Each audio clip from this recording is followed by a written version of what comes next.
اتعرفت عليه في السوبر ماركت اللي بيشتغل فيه. بعدها قال لي إنه بيحبني وهيجي يتقدم لأهلي.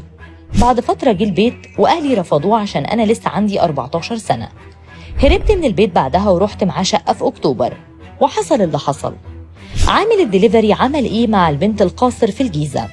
الواقعة بدأت لما سيدة قدمت بلاغ في الجيزة قالت فيه إنها ساكنة في أكتوبر وعندها بنت عمرها 14 سنة. كان في واحد شغال دليفري سوبر ماركت اتعرف عليها لما كانت بتنزل تجيب طلبات منه.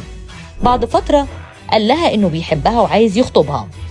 وجت بنتي قالت لي، قلت لها انت لسه صغيرة ولسه هتدخلي الجامعة وتقابلي ناس كتير، ركزي في التعليم. بعد فترة بنتي اتأخرت بره البيت وتليفونها اتقفل، ولقيت أبو الولد ده بيكلمني يقول لي اهدي بنتك هترجع لك. ورحت خدت بنتي منه وقال لي أنا ضربت ابني وخدت لك حقك. وقال لي إنهم عايزين يتقدموا يخطبوا البنت. قلت لهم لا مش موافقة وخدتها ومشيت. بعدها بكام يوم بناتي كانوا نازلين يشتروا حاجات من السوبر ماركت والولد وقف لهم في الشارع، ولما عرفت نزلت اتخانق معاه وابوه كلمني تاني وقلت لهم مفيش جواز. بعد فترة رجعت من الشغل لقيت بنتي التانية قاعدة بتعيط وقالت لي ان الولد بتاع السوبر ماركت كان واقف مع اختها وخدها ومشي. نزلت اشوف البنت فين، عرفت انه قال للناس انا هكسر عينها وهعمل معاها علاقة عشان امها ترضى تجوزها لي وهخليهم يجروا ورايا عشان اتجوز البنت. النيابة حققت في الواقعة واتهمت عامل الدليفري بهتك عرض البنت اللي ما كملتش 18 سنة بدون قوة أو تهديد. المتهم في التحقيقات اعترف انه بيشتغل عامل دليفري في سوبر ماركت وان البنت كانت بتيجي تشتري طلبات من المحل.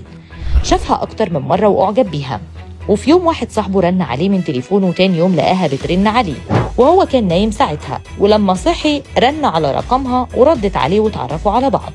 بعدها نشبت علاقة عاطفية بينهم وعرف ان والدتها منفصلة عن والدها وراح قابلها، ولما مامتها عرفت عملت لها مشكلة وانا رحت طلبت ايدها مرتين وهي رفضتني بدون سبب. بعدها البنت سابت البيت وكلمتني ورحت قابلتها وقلت لها ما ينفعش تسيب البيت ولازم ترجعي، وزعقت معاها ورجعتها. بعد فترة سابت البيت تاني وكلمتني، رحت قابلتها واتصلت بواحد جه وركبنا معاه وخليته يودينا بيت مهجور في أكتوبر.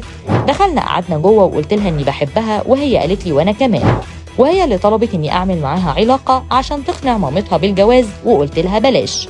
بعدها عملنا علاقة مرتين وتاني يوم الصبح عرفت ان ابويا في القسم بسبب الموضوع ده. كلمت المباحث وجت خدتنا من المكان اللي احنا كنا فيه، وبعد ما التحقيقات خلصت النيابة أمرت بإحالة العامل لمحكمة الجنايات. وفي أمر الإحالة النيابة قالت إن المتهم هتك عرض طفلة قاصر كونها لم تبلغ 18 سنة ميلاديا كاملا بغير قوة أو تهديد، إذ شاهد في حداثة سنها وقلة خبرتها فرصة لإشباع شهواته مستغلا حبها له حتى سلمت له نفسها وحصر عنها ملابسها وهتك عرضها.